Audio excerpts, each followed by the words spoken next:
Muliakanlah Tuhan dengan hartamu. Muliakanlah Tuhan dengan hartamu, dan dengan hasil pertama dari segala penghasilanmu. Maka lumbung-lumbungmu akan diisi penuh sampai melimpah-limpah, dan bejana pemerahanmu akan meluap dengan air buah anggurnya. Amsal 3 ayat 9 dan 10. Sahabat Iktus yang dikasihi Tuhan, Tuhan menciptakan manusia dengan tujuan yang jelas, yakni hidup memuliakannya. Yesaya 43 ayat 7. Namun demikian, tidak semua orang hidup sesuai dengan apa yang menjadi tujuan ini. Memuliakan Tuhan merupakan pemberian segenap hidup kita kepadanya secara utuh, termasuk dalam hal materi. Muliakanlah Tuhan dengan hartamu membawa kita memahami tujuan Tuhan dalam hidup kita dan kita hidup di dalamnya. Seseorang yang jujur dalam mengelola keuangannya, maka ia dapat dipercaya dalam banyak perkara demi kemuliaan Tuhan. Beberapa hal penting yang harus dipahami berkaitan dengan tema ini adalah: 1. Perintah untuk memuliakan Tuhan dengan harta. Kalimat ini disampaikan dalam bentuk imperatif, artinya sebuah perintah yang harus dilakukan. Memuliakan Tuhan dengan harta bukanlah sebuah pilihan, tetapi merupakan keharusan. Kata muliakanlah menggunakan kata dasar Ibrani kavod, yaitu lebih berat kepada atau condong kepada. Ayat ini merupakan sebuah perintah untuk lebih condong kepada Tuhan.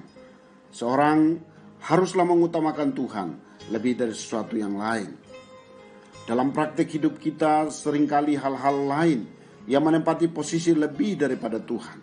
Khususnya firman Tuhan ini mengingatkan kita untuk tidak menempatkan harta menjadi prioritas utama. Kita memang membutuhkan harta atau materi, tetapi ini bukanlah hal yang terutama. Philip Jacob Spener berkata, segala sesuatu yang ada pada kita adalah milik Tuhan dan kita hanyalah penata layan.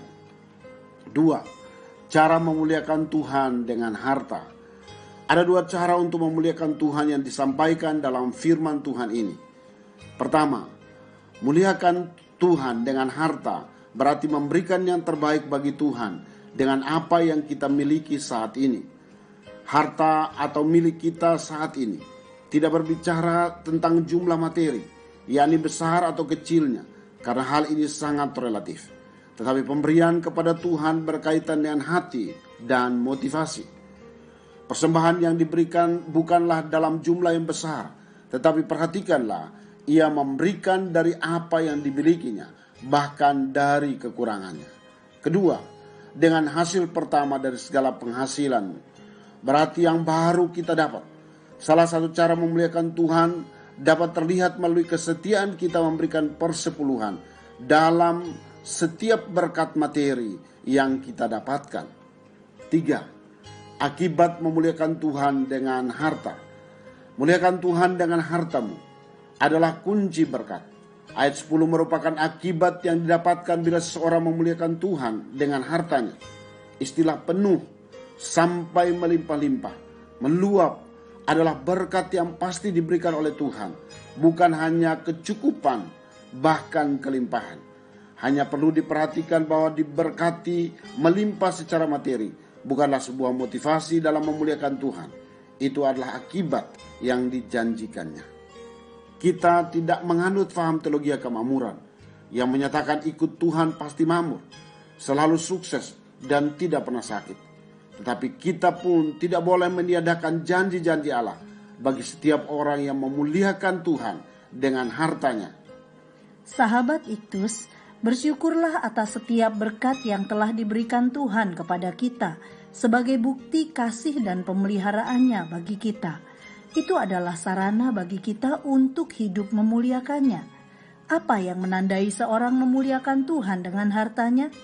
Persepuluhan sebagai tanda bahwa hati kita bukan terpaut pada berkat, tetapi pada Tuhan sebagai sumber berkat. Saya mau bertanggung jawab atas setiap penggunaan uang dan harta sebagai tanda bahwa saya memuliakan Tuhan dengan apa yang dipercayakan Tuhan kepada saya. Bersikap teledor dan berfoya-foya menandakan saya hendak menutup pintu berkat bagi saya dalam waktu selanjutnya. Tapi sebaliknya, dengan menjadi penata layan yang baik, seakan saya berkata saya siap untuk mendapat berkat yang baru lagi. Sahabat Iktus yang dikasihi Tuhan, sudahkah saya menaati Tuhan untuk memuliakannya dengan harta yang dipercayakan pada saya? Dengan cara apa saya memuliakan Tuhan dengan harta? Apa akibatnya jika saya memuliakan Tuhan dengan harta? Tuhan Yesus, saya bersyukur untuk kepercayaan yang Tuhan berikan kepada saya untuk mengelola apa yang ada pada saya. Semuanya adalah milik Tuhan. Saya tidak perlu takut dan khawatir karena Tuhan yang memelihara hidup saya. Saya pun tidak punya alasan untuk menjadi sombong karena semua adalah milik-Mu. Saya tidak mau mata saya tertuju kepada harta, tetapi hanya tertuju kepadamu sebagai harta terbesar dalam hidup saya. Saya menyadari hidup di dalam-Mu adalah keuntungan terbesar saya, dan semua harta yang ada hanyalah alat yang Tuhan berikan agar saya memperkenalkan nama-Mu hingga orang lain memberikan hidupnya kepadamu, Yesus. Amin. Segala sesuatu yang ada pada kita adalah milik Tuhan, dan kita ini hanyalah penata layan.